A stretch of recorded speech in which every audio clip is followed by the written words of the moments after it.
Mackenzie. Lamar. It's hard to do the Mortal Kombat like song voice I don't without know. I feel like we like did a pretty good. vocal I effect. feel Yeah, I think we like, crushed it. yeah, not bad. So we're doing some new release films this month, and we're doing Mortal Kombat Hmm. 2, despite never doing the first Mortal Kombat, which might seem a little counterintuitive, but I don't know. Is it? I have thoughts. Anyway, yeah. okay.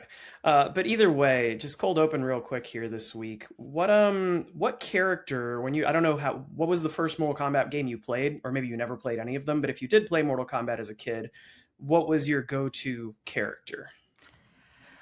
Okay, so I sort of have an answer and sort of don't. And I may have sort of answered this before. I was not really allowed to play video games as a kid. So Yeah, I was like that obnoxious kid who would go to my friends' houses and use them for their video games. right. So I definitely played Mortal Kombat, but not consistently enough to like have a main.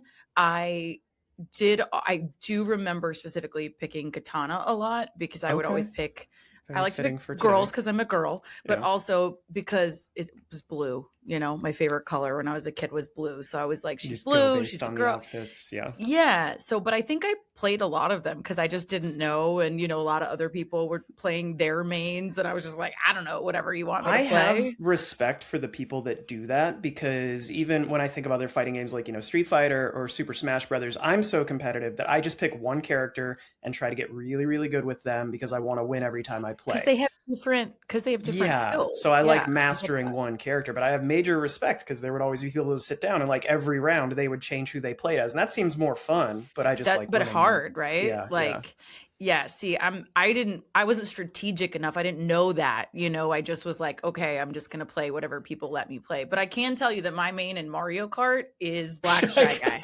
It's like That is his name, Shy Guy. I don't know why, Nintendo's but I really get running out of ideas for characters. Okay, so yeah, apparently Black he's a Shy bad Guy. Yeah, guy. I always played as Dry Bones once he was available. He wasn't an Drybone. early character. I think he got added in like Double Dash or Mm-hmm. something. Prior to that, Mm-hmm. I think I always mained as Wario because he felt like the right balance. If he has a little bit of speed, but he's also Yeah. bulky enough that he can push people around. I like that we both kind of picked bad ones. Oh, Because they're kind of the absolutely. bad We're guys. villains Yeah. to the core Yeah. on this podcast. Yeah.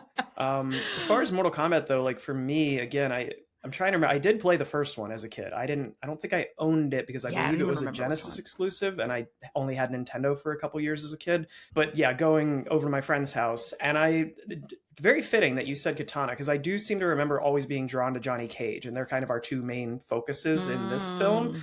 Mm. And I just like Johnny Cage because he This wore is like a Rogue sunglasses. Gambit Like, moment. yeah. Like it's just jiving. I love Yeah, I it. just think as a kid I was just I was the dumb kid that was just, hey, put sunglasses on a character and I'll probably think they're cool because I'm 10 years old and sunglasses are awesome. So I went with Johnny Cage. Listen, I still believe that. Like as a person, I just walk around with sunglasses on and I'm 10 points cooler. All right, 100%. guys, if you see Mackenzie at an outdoor bar or an indoor bar for that matter, just throw on your sunglasses and you got a chance.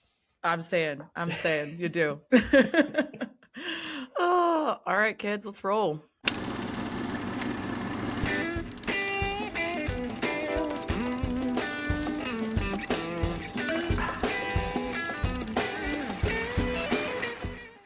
Welcome back to We Drink and We Watch Things. I'm Mackenzie. I'm Lamar.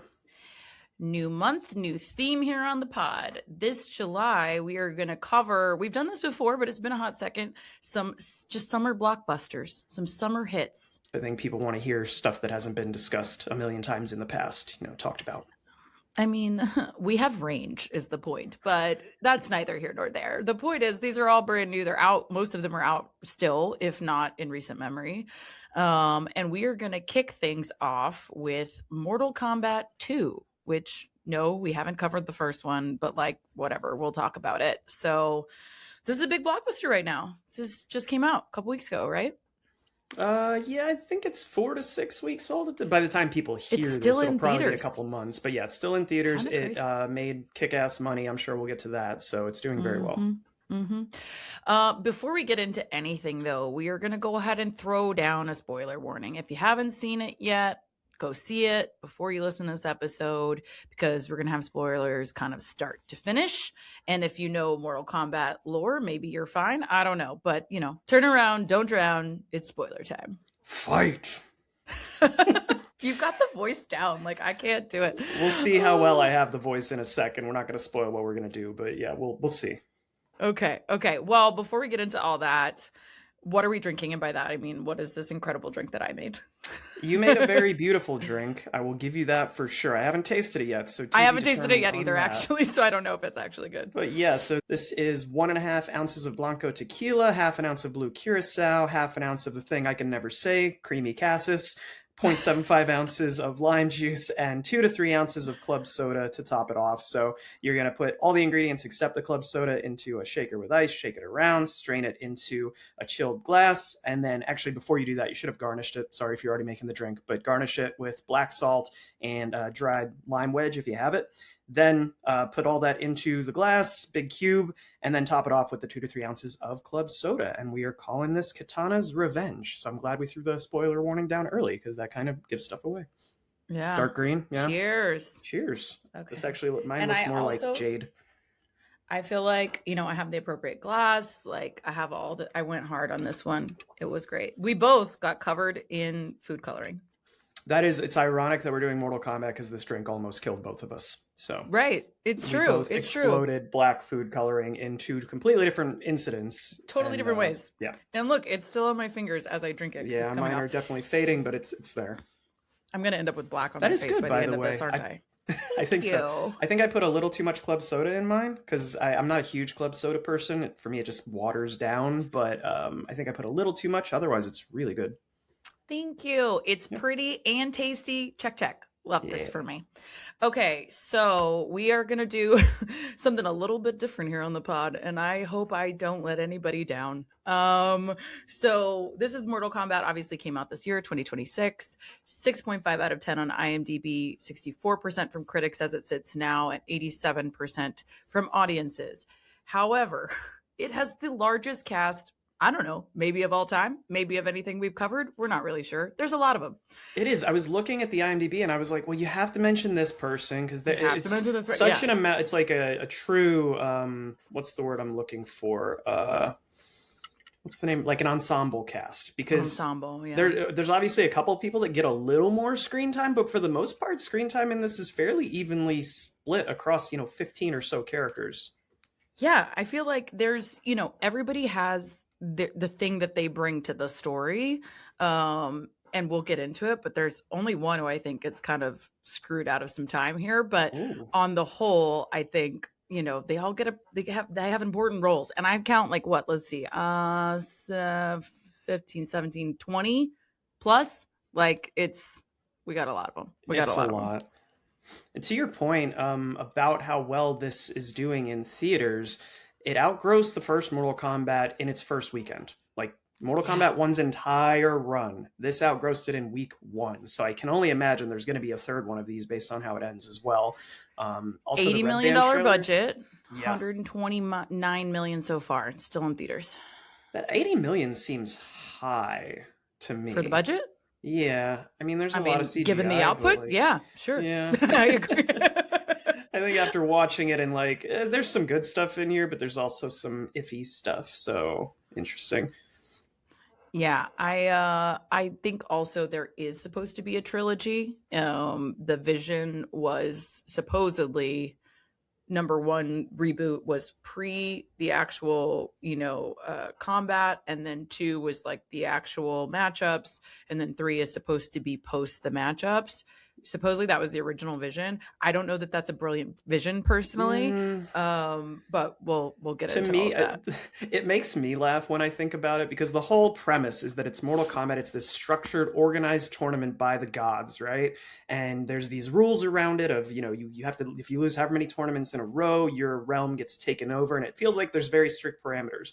But I love the fact that in the first one and this one, it's supposed to be this structured tournament overseen by literal gods. But meanwhile, they're like pranking each other, like they're frat just breaking bros the and fucking rules, sororities, right like and left. breaking into each other's temples and like murdering outside of the tournament. It feels like the gods should maybe have better referees or something like that. Been involved at all? Paid attention? Yeah, I don't know. Help a little bit. Just like look around because it's kind of obvious that they're doing it. And again, they're gods. They should know. I don't know. It's wild. Anyway, we'll get there. So Lamar's going to take us through the cast this time in a unique Did you an want to talk interesting way. director, writer first, or you want to jump into the cast first? Yeah, we can talk about director writer really quick. We're gonna. Okay. That's not. It's not the.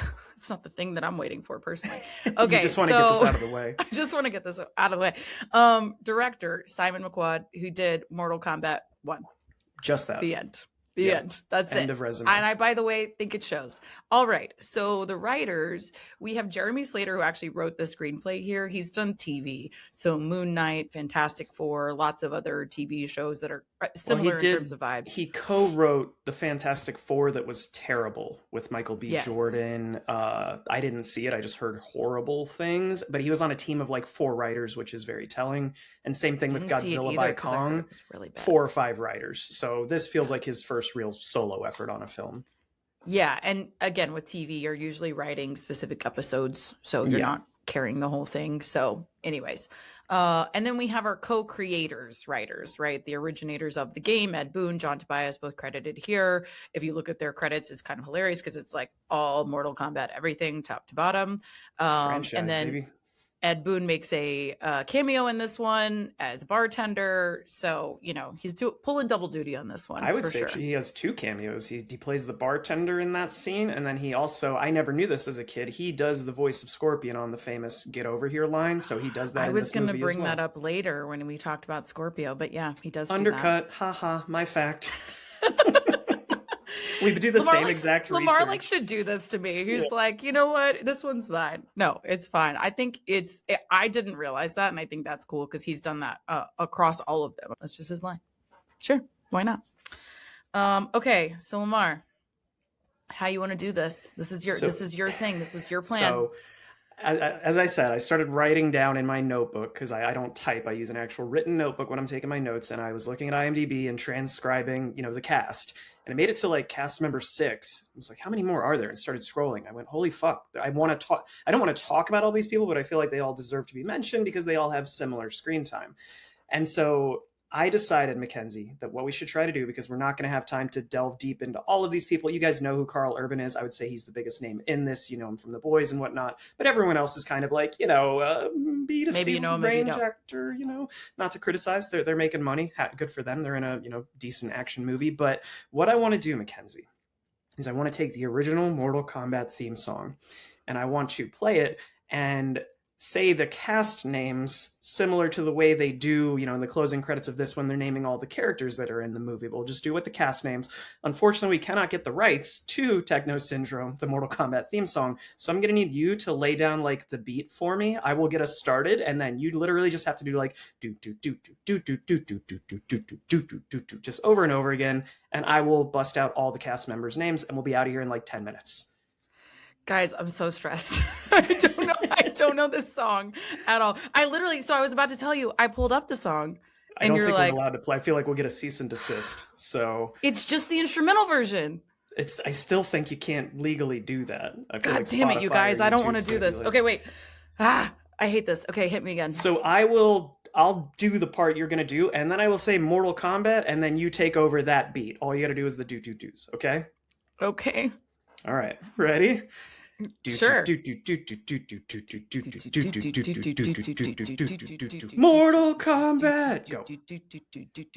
Adeline Rudolph, Karl Urban, Martyn Ford, Tati Gabrielle, Jessica McNamee, Mecca Brooks, Ludi Lin, Max Wang, Joe Taslim, Josh Lawson, Tadanomo Asano, Shin Han, Damon Harriman, Hiroyuki Sanada, Louis Tan, Anson Wen, Mortal Kombat. Good job, dude. We crushed it. The way I was like, I'm dying laughing at this, you guys. I did my best. That was incredible. You crushed it. Your voice is perfect for this. Okay. Thank you. Did we get them all? Did we get them all? Oh my I think God. that is everyone that has more than 5 minutes of time, screen time. Okay, I wasn't even paying attention. I was so distracted trying not to laugh. So amazing work. And now we get to just talk this movie. Quick plot summary for some people who for some reason don't know what we're talking I feel about. like you could get the plot summary from the title of the film, even if if you have no Right? concept of the games. Yeah. It's just a whole like battle. Yeah. So, okay, the fan favorite champions, now joined by Johnny Cage himself, are pitted against one another in the ultimate battle to defeat the dark rule of Shao Kahn that threatens the very existence of the Earthrealm and its defenders. Pretty And good. I mean, the Johnny Cage edition, I think, really does help this film. And I had my I doubts about Karl agree. Urban at first, I know but you I did. We think talked about that. what we talked about how I said, I know you did. We talked about Oh, that okay. because I we were thought you said I texting did. about this like Yes. a few weeks before we saw it, and you were like, I don't know about this. And I was like, I love Karl Urban. I mean, it turns out, I mean, I'm just so used to seeing him play like a Brit on The Boys, and I didn't know how that would translate, but he plays a really good aging action star in He this, I would plays an say. Australian on the boys, just to be super clear. I thought he was English. Are you sure? Pretty He's sure very he's much just English. speaking in his, he's Australian. Or actually, I Okay. think he might even be New Zealand. Oh, okay. I'll take your word for it.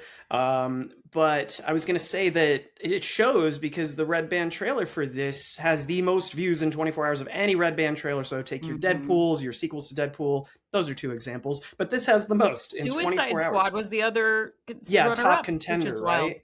But it's like, I think people, myself included, I watched the trailer twice because I was hyped about Johnny Cage. Not necessarily Karl Urban, but I was so excited to see Johnny Cage in his first Mortal Kombat movie since, like, the sequel, which he got killed off of in the mid 90s. But anyway.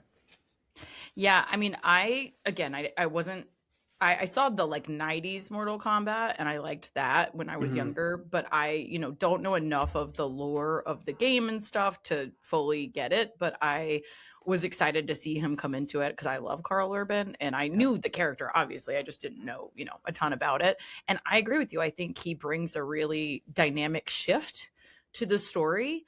And I love the way that they played it. And I remember I was reading about the casting of him as Johnny Cage, and y'all, every single motherfucker in Hollywood was considered for this role. Like everyone. The list is like name them, they were considered at some point. And I was like, well, how did they land on Karl Urban? Not that there's anything wrong with him. Yeah. I just was surprised.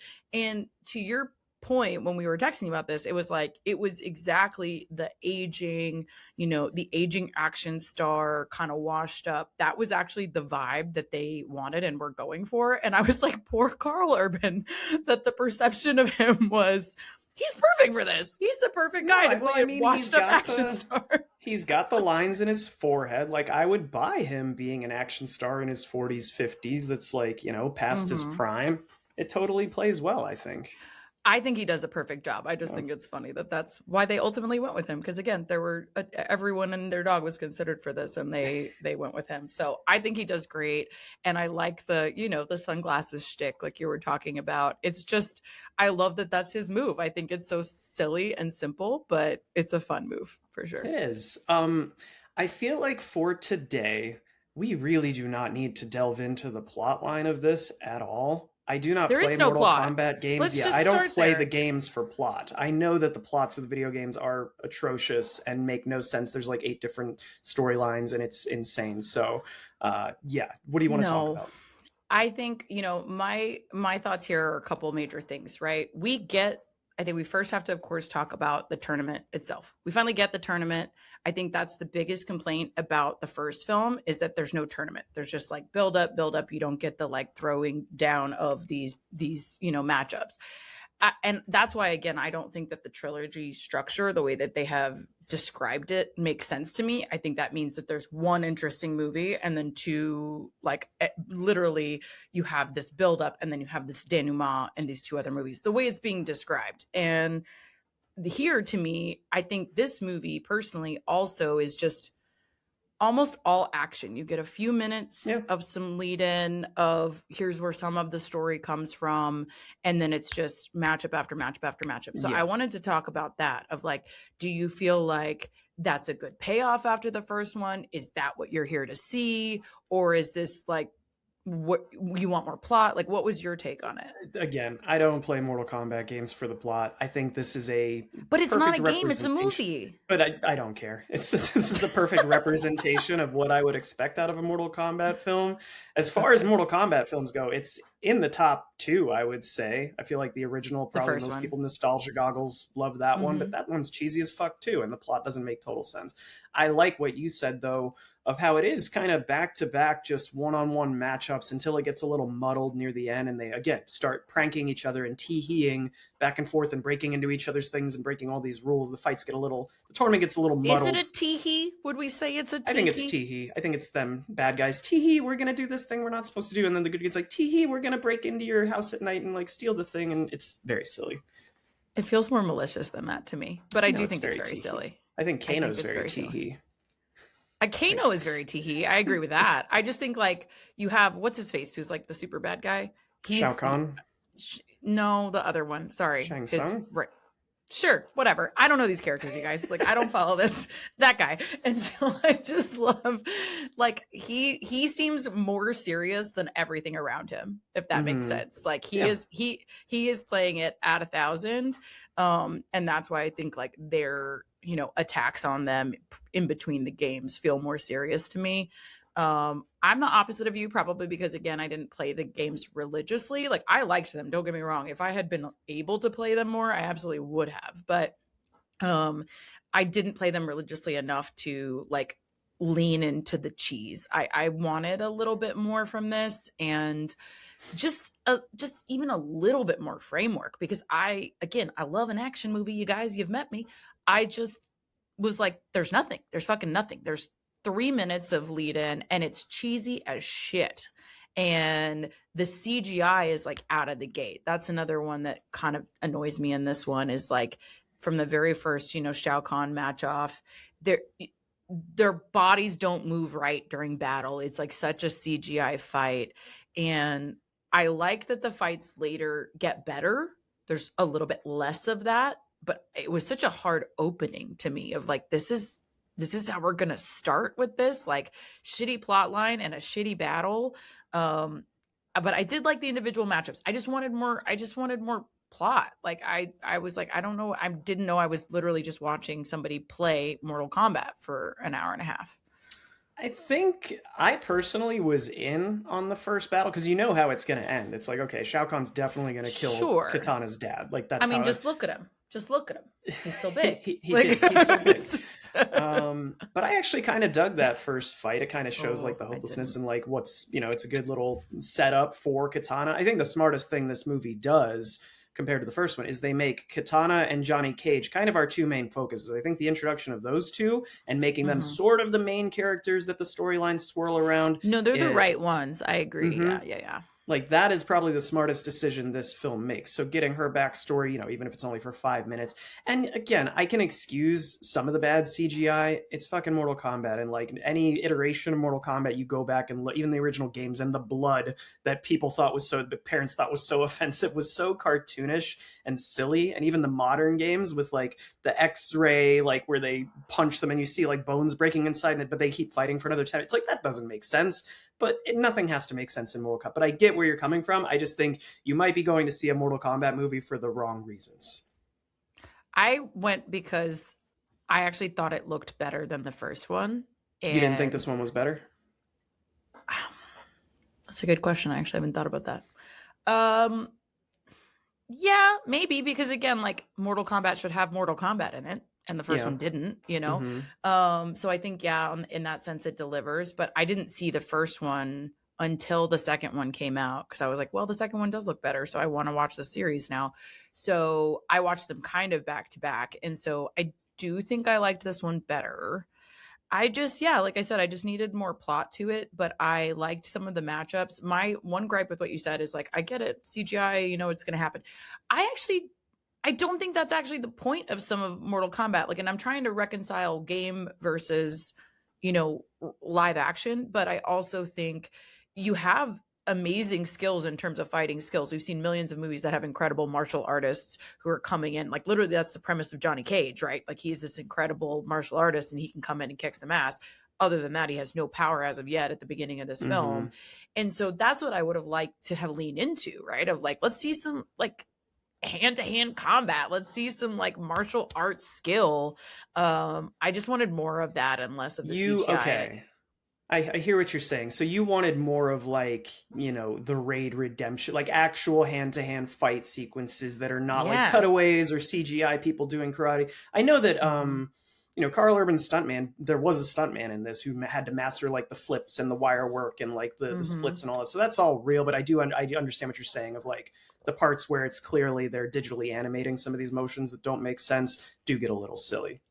Yeah, because to me, it's like it's almost like when we were talking about this in Ragnarok, when they Mhm. had Kate Blanchett do her fight scenes, and it's like she just doesn't look Mhm. real. Like she straight up doesn't look real. Yeah, she looks like an oil And slick. Yeah. right, and this had a few of those moments, including in that opening scene, and that for me is where you lost me. Where I'm like, I just want like a cool battle that feels at least moderately realistic, but I didn't feel like it was there. But one of the best, I'll get this out of the way now, and fans everywhere are pissed about this, so I am not alone on this one. Cole Young, man, like that matchup is 0.3 seconds. Like we are just out. Like we spend the entire first film building this fucker up as the glue and going, he's gonna be the descendant of Scorpion. He's gonna bring Earthrealm heroes together. He's our anchor. And Well, you inside of, say you say fans everywhere. That's a quote. I well, don't that's a think fans everywhere were hyped for Cole. I don't think they wanted a character that wasn't in the games as the main character of the first movie. So I tell think me why I read 1,200 reviews that were people were pissed that like the whole first movie is about Cole and then he dies in I three mean, you can still seconds. hate the fact that we spent a movie building this up and being upset, but I think there were a lot. When I went to see this with, I think, three or four other people, everyone was like, why the fuck was that guy in this movie? We didn't need him. But I guess at this point, you make it here, and it's like, okay, well, he's one of the main characters. I think it established, oh, we're going to kill people in this movie, which I think leads I up love a to good people death. like Liu Kang getting killed. It's like, oh shit, this is shocking. I love a good death for sure. Like a great, like, I mean, and that's a Mortal Kombat thing, right? Like a gross, intense fatality. Like, awesome. Love that. I just thought it for continuity for the story and all the build up for him. I was like, really? You got me invested in this guy in the first film. And now and now I'm trying to see if he's going to be the David to the Goliath of the situation, and maybe he's going to be one of the Earthrealm heroes who wins this, and he in 0.3 seconds is dead. I just thought that was a bummer for the continuity of the story. I was like, why did we spend all that time? It just, to me, it just doesn't help with the structure of that this story is trying to tell. But to your point, like if it's not about a story at all and it's just about action, like it's a cool death. It's a cool death, and it absolutely is reminiscent of the video game. Like that was the first scene I think you were like, there's the game. The Like pan there's the out, matchup. like where the Yes. camera angle change, they both say their catchphrases and the camera pans to Mm-hmm. the face off. That is, yeah, shot for shot what a video game fight would look like. They're in Yep. like, I think it's called the Deadpool, like whatever that acid bath with all the dead bodies in it is. It's a cool scene. I was gonna say, the thing, I'm here for the fight scenes, I'm here for the fatalities. That's why I go see Mortal Kombat movies, and I think this delivers. I think the fight scenes for the most part are top notch. I think Liu Kang versus what's his brother's name, Kung Lao, that fight is probably my favorite in the movie with the hat. And I know it's crazy CGI, but the Okay, hat let's flying fucking go. around, Let's fucking go. yeah. Okay, let's You hear it, know, Mackenzie. okay, but wait. here's my thing. I need this to be a Mexican story so that we can call him sombrero.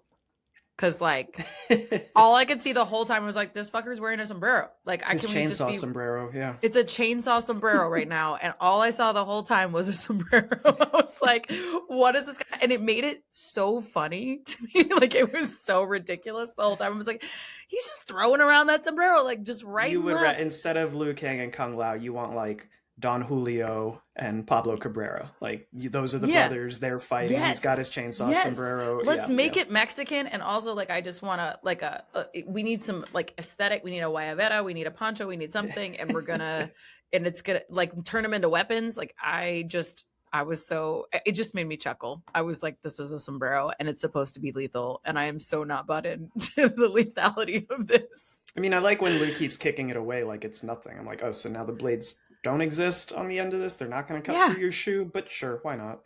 It's a very wannabe Captain America moment, and I feel for this series that Marvel did all the things before it. You know what I mean? Like Marvel has kind of ruined certain moves and effects for other action movies because they feel done now. And even if it's a cool moment or a cool fight, scene or whatever, but to me, like the sombrero was giving shield, and the like certain moves throughout of this are like they could be copied and pasted from various Marvel movies, which again, I'm not blaming them. There's only so much you can do when there's been 30 fucking Marvel movies that have pulled every action move of all time, but it takes you out of it for a second, or at least it takes me out of it for a second. I mean, I think the advantage this has over Marvel is that this is R rated. So the things that they can do are the super gory, bloody stuff where you just go like, oh shit, Yeah. like at the screen. And there were a few of those throughout this. I think the Cole head smash is one of them. Sindel's head getting like impaled. Jax's arms getting fucking ripped off and then he gets like stabbed in the chest. It's pretty. And then Dude. Kitana's like blades cutting Shao Kahn's head. I thought that her fans, I know it looks bad, but I'm like, That was fuck yeah, I was waiting all movie fucking for that. gnarly. Yeah. That was the best part. Like again, I think Katana is definitely my favorite. Like again, she was my favorite when I was a kid, as far as I knew. But she really gets to deliver some shit here, And yeah, I actually do. I like the brutality of some of those scenes. I will say, like the sombrero scene was rough. I was like, that is gnarly. That is one hell of a way to die. Just And I think, oof. honestly, like, for as much as we say there isn't a ton of. I'm almost the opposite of you. If I felt like they were trying to cram too many individual character plot lines into this, I thought the Kung Lao Uh, stuff was well done, where Liu Kang is like, I'm going to save you, I'm going to bring you back, but not today. And then he has to kill his brother. Like, that moment where they're holding hands is actually pretty powerful for a Mortal Kombat movie. But I felt like they tried to shoehorn in like bringing back Scorpion and Sub-Zero again just seems so forced in this of, oh, well, we're going I feel another like realm they because we need feel the like they actors. can't. Does Say that again? make sense? I said, if I feel like they feel like they can't not bring them back. Does that make sense? They're like, we have to Yeah, have it's these like two as an the anchor. fans want this, yeah, Yeah, but it just but I seems agree. silly to me. And I guess the actor that plays Scorpion and Sub-Zero, like they're both signed on for like up to 4 movies, so they're I gonna be know in I the saw next one that. too, probably. Like, how many versions of Sub-Zero can we kill at this point? But Well, and I think like it was maybe that's my as we're talking about it, maybe this is more my problem with it than, quote, more plot. I feel like plot cohesiveness was maybe more of the problem because yeah, it's they're very also jumpy. it's very jumpy, and they're also trying to like the whole factor we haven't even talked about is like the royal court intrigues. Like she's now a member of the royal court. She's Shao Kahn's daughter. This is like very it's very marvelly in that way as well. So it feels very repetitive, but like she's kind of playing spy here. She has her good friend that she loves, Jade, and she's trying to hide this from her, but she does love certain people in this royal court that she's a part of now. And she's trying to like recruit and turn this whole situation on its head, but they jump back and forth from that and the games and, like you said, some of the subplots of the other characters. And so yeah, it just doesn't feel like we're all going the same direction at the same time, and maybe that was more the issue for me. It felt like they started with like these are all the characters we want to have and include in this movie, and they wrote all the plots from there. Of like, okay, well, we have Yeah, to have no, a way for us to separately. get Scorpion and Sub-Zero back. Okay, what if we make this amulet that is going to make the guy? Because I don't even think you need the amulet, like this plot device, to make him immortal. I guess it's a way for No. Raiden to be put in jeopardy. But like, and it does result in that really cool Cole death where we think he's won the fight, and then Shao Kahn just heals and smashes his fucking head in. But yeah, it just felt like they're trying to string together all these plot lines just to get the people in the movie that they want. Yeah, yeah, and I think, the Cole thing, as much as people maybe wouldn't have been bought into him, like I said, I hear that, but I'm also like, we've spent time building this person up, and we need a champion to rally behind, and Johnny Cage isn't yet that, right? Like, no one person, Katana or Johnny, are that yet, because you're also, I think, wondering the whole time, or at least I was, of why has she not pushed back, and not just not pushed back, she's like leaned into being this daughter of this guy, right? Like she's the daughter of this court and, all these things. And you can't understand fully because you get no insight into like what it was like right after her father died. Of course, she has limited options, don't get me wrong, but does she decide immediately to become a spy? You know what I I feel mean? it's Like, very, probably not. you mentioned Marvel, and it's very like Gamora and Thanos, where she Right. doesn't like him, but she's not leaving his side until this perfect opportunity kind of arises. But I hear what you're saying. That's what I mean. It just feels like I'm assuming a lot because this has been done elsewhere versus being given it in this story, you know? Yeah, yeah. And but I do love Johnny Cage's backstory. Like, I think part of that is because we spend so much time with him. So that's the other thing I would Hmm. talk about is we get a lot of time with Johnny Cage and you get really bought into him. And he does a great job, in my opinion, on how he delivers this character start to finish. I love the fact, again, they played some elements of this really smart as far as the script goes. Having Johnny Cage lose the very first fight in the tournament, you're like, oh, what the fuck? But that's what should happen. Like, Johnny Cage is Right. just an action star. He He's doesn't not have prepared. superpowers, even in the game. Like, I don't even think he got superpowers till like the third game or something. So Yeah. it's smart that they have him lose and sort of have to deal with that defeat and reckon with it, and then still find ways to contribute to the team throughout, and then finally having that like final blow on Bihan. Like, it's pretty fucking cool the way that they play that character through, and you actually do get invested in him, to your point. I agree, and that's where a lot of the humor comes in too, where you not that there wasn't going to be any. It's just I think you come into this going like, where are the funny parts, especially with how it opens. Like, where's the funny going to come in? And it's Yeah. Kano and it's Johnny Cage, and I think Johnny Cage his lead in at the con that he's at, and like nobody's paying attention to him, and his old ass Mustang and all these things. It culminates to this very fleshed out character that is, by the way, the antithesis of Cole. And I think what we're Yeah. like, we're shifting our loyalties from Cole in movie one to Huh. Johnny Cage a little bit. And I think it works because you kind of need that with Cole. Like, he's supposed to be the anchor before, and I think Johnny Cage becomes the anchor in this Did one. you just partially convince yourself of like the anti-theory to your original point about Cole being killed off? I mean, I'm trying to talk myself into liking this more. Yes, correct. Okay. Johnny Cage feels like the heart But of that's the this part I think is movie. accidental on their part, is what I'm saying. Like, I think You that think they it's, didn't yeah. I think at the end of movie one, they didn't mean to do that, right? Like, that wasn't the plan. And then here Mhm. we are in movie two.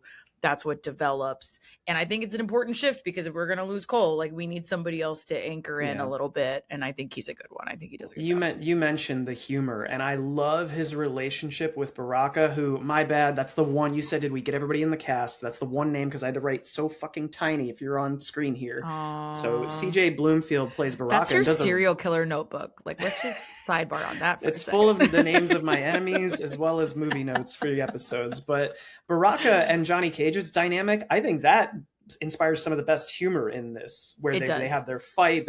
Johnny's like, oh, I've been hearing so much about how your people are tough and like bloodthirsty killers. I didn't know you were all a bunch of fucking pussies. Like, and just like talk shit to get him to fight. The fight is great. And then I love how Baraka's totally bought in of like, teach me your ways, Johnny fucking Cage. It's really funny.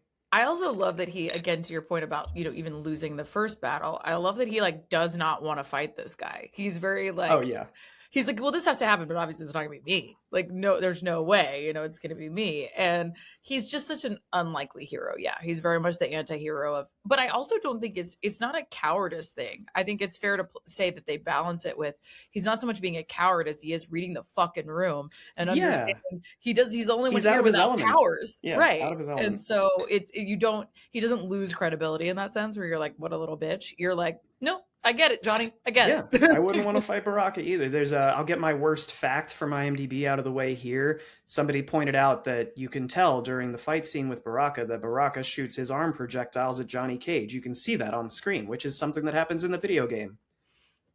Fun fact. The guy doing the attack on your movie does the same thing in the game. So really, thank you, contributor on IMDb. But I wish we could call those fuckers out. You know what I mean? Like how on Reddit they have I feel bad usernames. because I feel like this is probably their thing. They're like, I'm contributing to IMDb, so I won't call them out by name, but do a little better, okay? The humor piece. I love the Baraka Johnny Cage, and you mentioned Kano earlier, and I have two sides of this coin. I love the fact that they realized that Kano was the funniest and best part of the first movie, so they decided to find a way to bring him back in this and have him again be hilarious. But the flip side of that I hate about this is once resurrection becomes a thing in the storyline, all the stakes are gone. There's nothing left to fight. It's just like, if we can bring everybody back from the dead, why the fuck are we doing this? Yeah, what's the barrier to bringing everybody back and just And that's how the movie and ends. this It's combat going on forever, you Yeah. know? They're like, we're gonna go and bring everybody back that just died. It's like, okay, then why did I sit through this? If there's no stakes and people can just come back from the dead, it gets kind of silly. Hmm.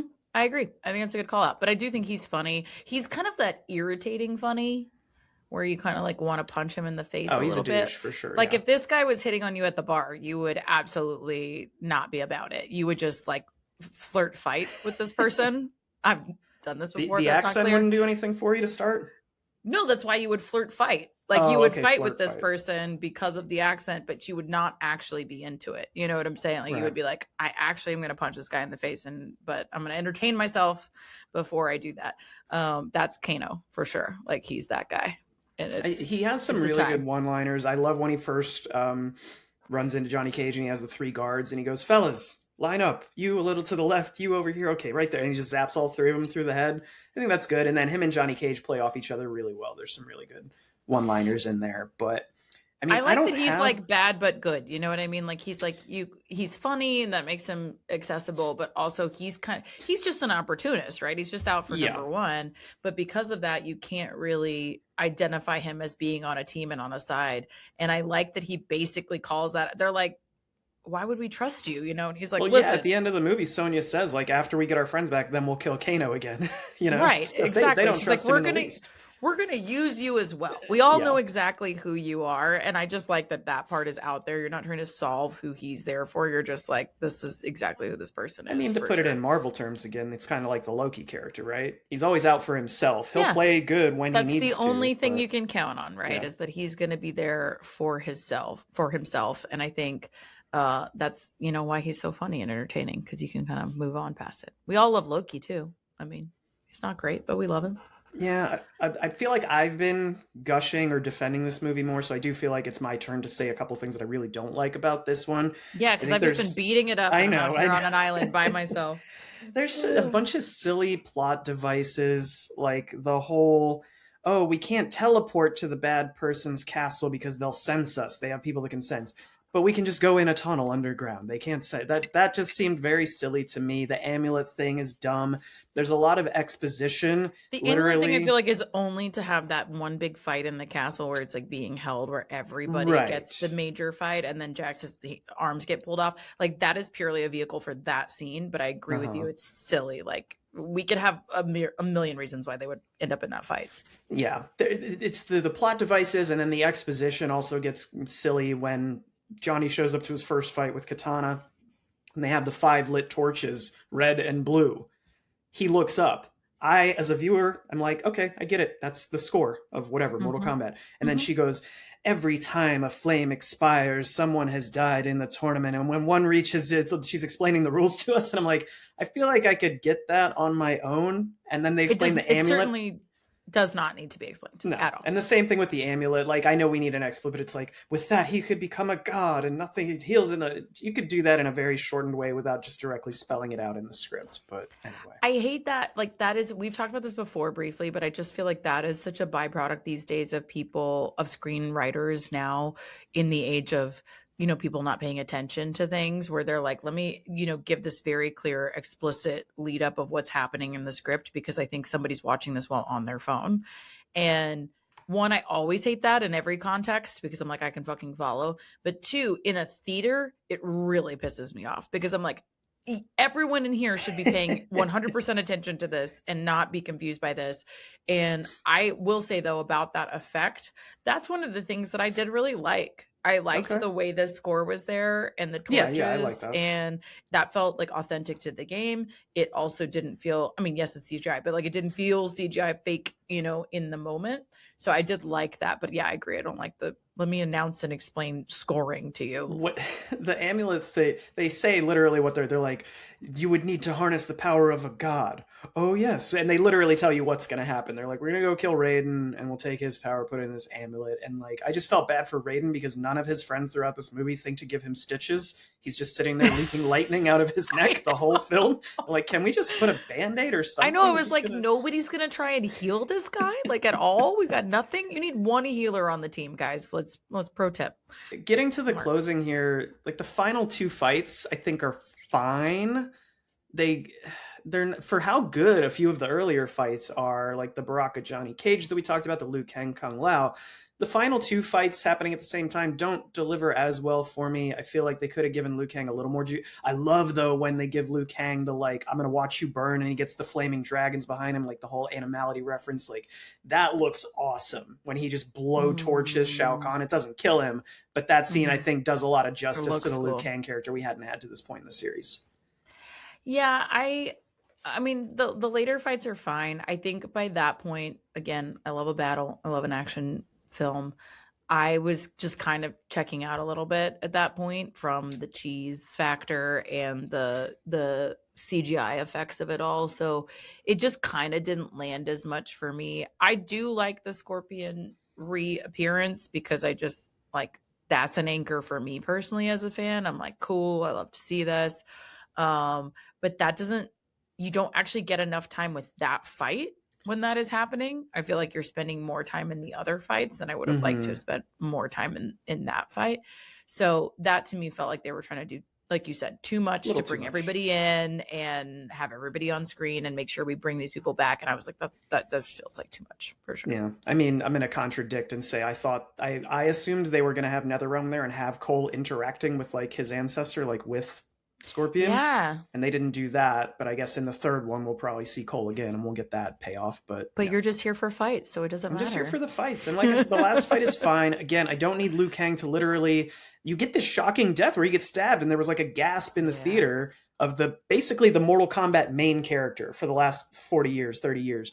Like to have Liu Kang, oh, he's about to fucking die, but then he spells out, "This is not my destiny. I'm going to go save Kung Lao," and he evaporates. Like they take away, like just let it lie, dude. Like let us have this sad moment. You don't need to immediately have him be like, "This isn't a big deal at all, guys. I'm going to be okay." Deuces. Right. Isn't it supposed to hit? Like, and isn't there another film coming? I mean, now I'm annoyed that I have a third I have to watch, you know, like I wasn't prepared for that.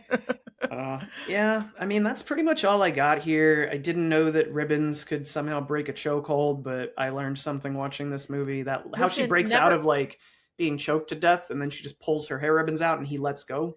That seems dumb. Never underestimate the power of hair accoutrement. You know, we can do a lot with it. I use a hair stick a lot. Some of you know that's a weapon, you know, you never know. You never know what you can do with those. I'm going to try and start tying ribbons into my hair in case I ever get into a bar fight. And I can just see you with a bow now, like a little ribbon with a bow on top. So cute. So cute. Okay, so wait, you got your worst fact out of the way. Yeah. Wrapping us up, what's your golden garnish? What's the MVP of this for you? I feel like the thing that I have to say is Karl Urban, because I did him dirty and said I was not excited for his portrayal of this. You did have Johnny to kind of eat crow a little bit. And he really did salvage, whether part of it is the actor, part of it is the way they write the character. I think the screenplay here is actually pretty good on the parts of Johnny Cage and Kitana. The rest of the movie, But I feel like Karl Urban really did sort of bring this one all together. And without him, it doesn't work. It's an ensemble cast. There's a lot of people that do good in this, despite how sort of like okay the movie is. But I'll give it to Karl Urban. What about you? I think I agree, but I called that. You know, I'll just say I called that going in. I knew he was going to be good. But I think I also just went into it with the trope that they were talking about, like what he was going to play. And I was very bought into that. And you know, like I said, sunglasses get me every time. So it was vibes for sure. No, I think he's definitely the best part. I would of course follow him up by Kitana because I just like her, and I think she gets the best battle effects. Like I think she does the coolest shit in her scenes. So yeah, I think that's great. What would you rate it? Because I feel like we closed out with you talking a little shit. Like I brought you down with me.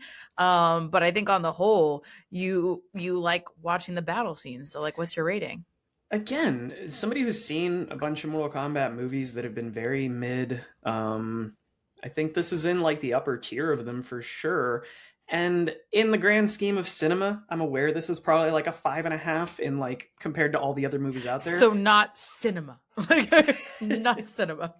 I'm not gonna like if I have to choose between this or The Departed, I'm gonna go watch The Departed. But for just like a dumb, fun popcorn flick, for me sitting down watching this, seeing all the video game references, like having a blast watching the fight scenes in this, regardless of how silly and off the rails the plot gets a little bit. I'll upgrade it like a point. I'll go 6.75. It's not quite a 7, but it's also not quite Have a you 6 and a ever half. done a I 0.75 don't before? think so, but I want to make it clear. This Like, is I'm not new. saying this is a great film, but it's a fucking fun film. Wow. Okay. Shit. I feel like an asshole. I gave it a 5 out of 10. And I actually did that because I was having a very hard time today trying to figure out my rating. And so I went back to my letterboxed like gut Mhm. check rating as I was walking out of the theater and did it on a, 10-point scale. And I think it comes out to a 5. So and I think we have talked in the past about how 5 is a like, you should see it, but maybe never watch it again. That's kind Yeah. of the way I think of it is there's some fun fight scenes, there's some cool characters and funny parts. I just think it's both trying to do too much and not enough. And I think that's fair. I'm not looking forward to a third, but now I'm invested and I have to watch it. So, Did you like it better than Street Fighter that we did, the 1990s Street Fighter? Is that a trick question? What did I even give Street Fighter? I think I gave it a 0 out of 10. I don't even think I could give it a score. I don't remember what it was. At least. It's definitely better than that. Okay. It is definitely better than Street Fighter. But, that's not hard to do, really. So Well, we got a new Street Fighter coming soon. I don't think we're doing it on the pod, but we'll have to go see it and give our thoughts at least. Yeah, we'll see how that turns out, and then maybe we'll do it on the pod. I don't know. I've been coerced into watching stuff I didn't love in the past. I'm not a monster.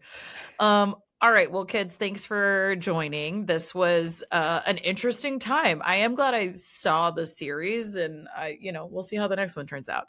But come back next week for our next summer blockbuster, which is quite an unexpected one, I would say, in terms of performance. We're going to be covering Backrooms. So yeah, which has got a lot of hype, and it's been a summer of horror. I guess a spring into summer. It sure of has. horror. I was going to say, you're having a great summer, like in terms of this is everything you want to see. Yeah, horror fans are eating good this month for sure. The last 2 months, honestly. Yeah. Okay. Well, come back next week for us to chat about that one. We have thoughts, but in the meantime, follow us on our socials. We drink and we watch things, mostly on Instagram. Leave us comments, send us DMs. We'll read them on the pod. And yeah, you can always get the video of this podcast on YouTube or Spotify video. Unfortunately for you, you get to look at our ugly mugs. But for now, go have a drink and watch a thing. Cheers. Cheers.